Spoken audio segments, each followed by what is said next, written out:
Welcome to another Bad Batch production video. So today's video is a Darth Revan team versus SLKR full First Order team. The team itself is made up of Darth Revan, Bastila Shan Fallen, Chewie, Grand Admiral Thrawn, and Geonosian Brood Alpha. Darth Revan's in the leader slot. He's quite quick at 321 speed. I've got a quick damage triangle and an offense cross on him for his damage. Bastila Shan Fallen, I've got a potency set on her. I find that extremely useful for landing her shock, which comes very, very handy, especially when you're playing multiple tanks and Darth Revan's shocks don't land. Chewie stats aren't critical. He's really there for his guard, so just making sure he's got a bit of total life is important. He does a little bit of damage as well, so setting him up so you can use him in other teams is also quite useful. Thrawn, you want him quick. You also want him very tanky as well. I've loaded him up with protection primaries. And then Geonosian Brood Alpha, again, you want him tanky. What's important for Geonosian Brood Alpha is the stats on Brute, and that's based off the health stats, and we'll talk about that a little bit later. Running through the abilities, the key ability for Darth Revan is his Force Storm. So the idea behind it is you want to fracture SLKR. And it can be really difficult because often there's a couple of tanks in the way and, they'll keep taunting and taunting and taunting. To be able to stop that taunt, you actually want to shock them. So the Force Storm applies shock to all enemies and enables you to, when you remove the taunt, that they can't actually gain it again. Bastila Shan's Wild Lightning is also extremely useful for her shock ability. So if shock is removed before GPA takes a turn, then you can use her Wild Lightning to reapply it. Bastila's other ability, Fear, can be applied to force toons to miss the next turn. Just be mindful of who already has Fear, and you want to target anyone that doesn't when you apply this ability. Chewie's in the team for his guard ability. That guard ability is going to be wanting to be on Brute. Brute will taunt from the start, and it'll be targeted by SLKR. And he won't be able to be defeated as easily as he normally would be because he can't be critically hit or stunned. Thrawn's Fracture ability is what will enable you to kill SLKR before he has an opportunity to unleash his ultimate and kill you. The one thing you got to make sure you do is just ensure that you remain patient. Don't put it on a tank earlier because you can't get around a taunt. And we'll talk about that in the videos. So the last ability that's really important is on GBA, so that's the Glaive Sweep. So this is dispels all buffs on all enemies, and it's critical to use just before you fracture SLKR.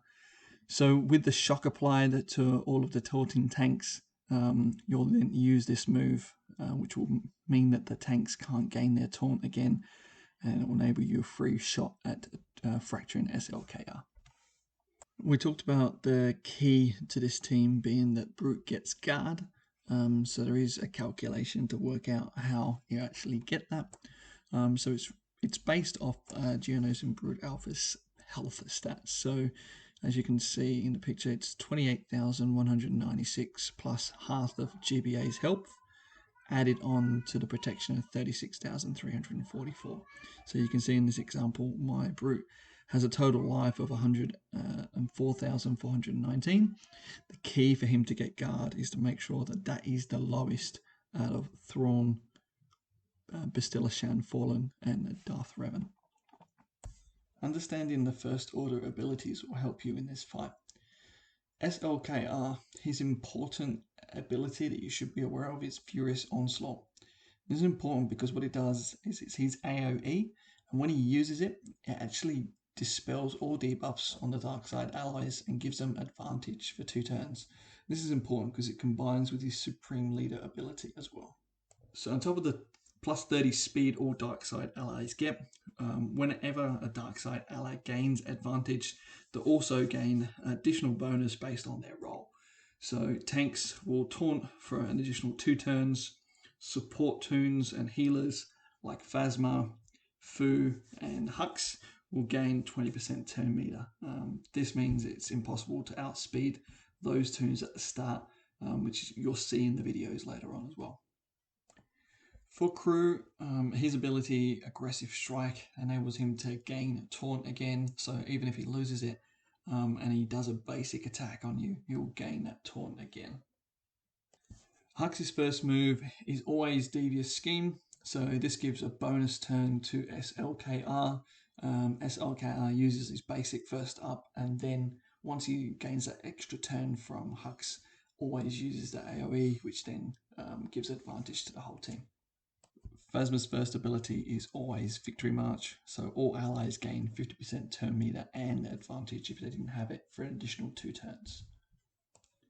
So Sith Trooper has 2 abilities that you want to be aware of throughout the battle. The first one is Vengeance Blast. This one does physical damage to all enemies and does 50% more damage for each First Order or Sith ally that's already been defeated. His second ability is Emperor's Legacy. So the important part of this ability is that whenever a First Order or Sith ally scores a critical hit or stuns an enemy, Sith Trooper will be called to assist, doing additional damage. But finally, Fost's ability, so his first turn was always to use the Order of Relentless.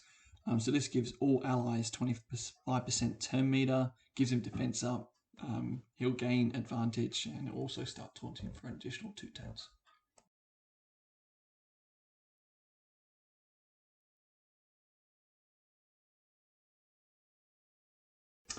So the opening move here is the basic attack by SLKR on Brute. The second move will be Fu. Both times Brute retaliates, and then the final move in the opening sequence is Hux, given that extra bonus turn to SLKR, who uses his AoE. So now it's your turn. Your first move will be to use that Force Storm from DR and make sure you apply shock on everyone. So just pausing the video here, you can see it set up nicely at the moment with shock over Crew. So if we're able to dispel that taunt, then we'd have a free shot at SLKR. Unfortunately, Sith Trooper dispels all buffs from the First Order toons, and that puts you in a little bit of a hole because now you have no shock over Crew, and you don't have that shot on SLKR. This is where the Wild Lightning move from Bastilla Fallen comes into play, so you can put that on Crew and put the shock back on him, which enable you then to remove all buffs and take a free shot at SLKR.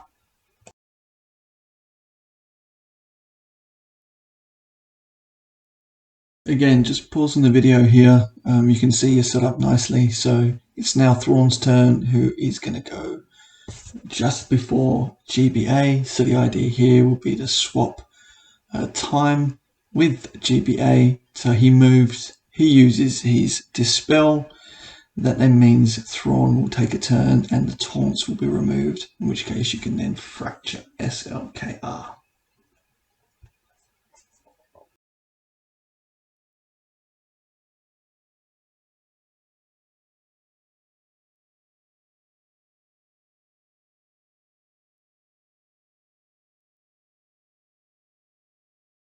So we just fractured SLKR, so this is a perfect position to be now in this battle.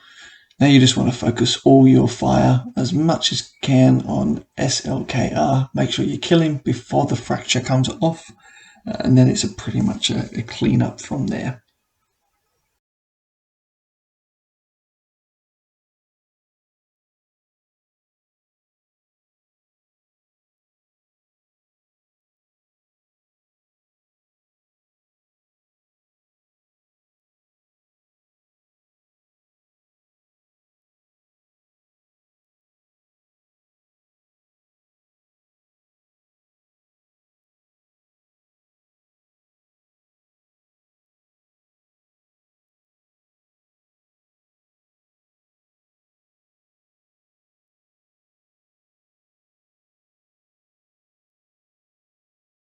With the final hit from DR, you'll kill SLKR, and then from there it's pretty much a clean up battle and a clean 20 points.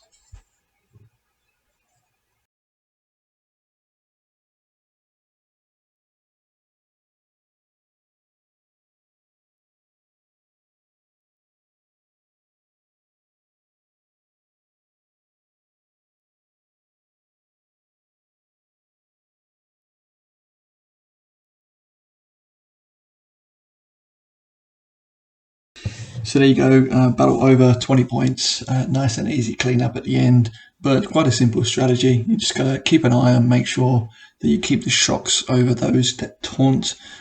Use the backup from Bastilla Shan's Wild Lightning if you need it. Or don't be afraid to swap turn meter with Thrawn as well. You've got to make sure you stay patient and keep that fracture for SLKR if you want to get the win. As soon as you do fracture him, it's pretty easy kill from there. And then it's a case of just cleaning up and make sure you don't lose any tunes.